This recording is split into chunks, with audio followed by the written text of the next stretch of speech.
লোকসভা নির্বাচনের পর এবার রাজ্য সরকারের একগুচ্ছ উন্নয়নমূলক প্রকল্প দ্রুত বাস্তবায়নে নামলে প্রশাসন। আজ বুধবার মালদহের জেলা শাসক রাজনবী সিং কাপুরের নেতৃত্বে গাজল ব্লকে অনুষ্ঠিত হলো একটি গুরুত্বপূর্ণ বৈঠক। গাজল ব্লকের পাশাপাশি জেলার অন্যান্য ব্লকের বিডিও এবং শীর্ষ প্রশাসনিক কর্তাদের নিয়ে এই দিন বৈঠক চলে। মূলত রাজ্য সরকারের আগামী দিনে অন্নপূর্ণা প্রকল্প এবং নতুন সরকারের একাধিক আপকামিং স্কিম সাধারণ মানুষের কাছে সুষ্ঠুভাবে পৌঁছে দিতে এই আলোচনার আয়োজন করা হয়।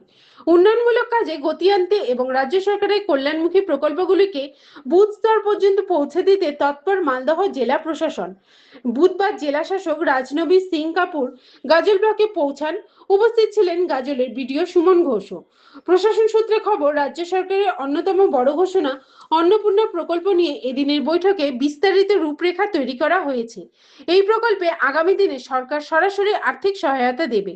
এছাড়াও নতুন সরকারের পক্ষ থেকে যে সমস্ত জনমুখী স্কিম চালু করার আশ্বাস দেওয়া হয়েছে সেগুলির কাজ যাতে কোনোভাবে আটকে না যায় তা নিশ্চিত করতে বিডিওদের কড়া নির্দেশ দেন জেলা শাসক। মালদার গাজল থেকে সামিম রেজার।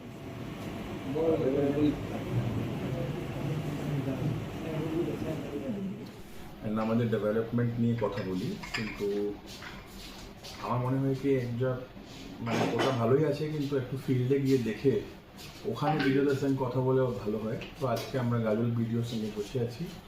এর আগে এখানে কাছাকাছি যারা বিডিও ছিলেন, বিডিও বামনগোলা ছিলেন, বামনগোলা থেকে শুরু করে চাঞ্চল ওয়ান বিডিও ছিলেন, ওল্ড মালদা থেকেও রেপ্রেজেন্টেটিভ ছিল। আমরা আমাদের ডেভেলপমেন্ট স্কিমকে রিভিউ করেছি, তারপরে অন্নপূর্ণা যে যোজনা স্টার্ট হচ্ছে ওটা ডিসকাস করলাম, বাকি আমাদের সব ডেভেলপমেন্ট স্কিমকে রিভিউ করলাম, অ্যান্ড ওর মধ্যে আমরা ছোট একটা ভিডিও কনফারেন্স করে বাকি ভিডিওদেরকে বলে দিলাম কী কী করছি। এইরকম যে আছে প্রয়োগ এটা থাকবে। আমি তিন চার ব্লকে গ্রুপ করে যাব, এখানে ফিল্ডে বসে মিটিং করবো ভিডিওদের সঙ্গে, ওনাদের ইস্যুটাকে আরও ভালো করে আমরা বুঝতে পারবো, অ্যান্ড ওর পরে আমরা ভিজিট করে ফিল্ডটাও দেখতে পারবো তো ওখানে কী কাজ হচ্ছে, কেমন হচ্ছে। তো এটা আমরা মালদাতে উদ্যোগ নিয়েছি। Thank you.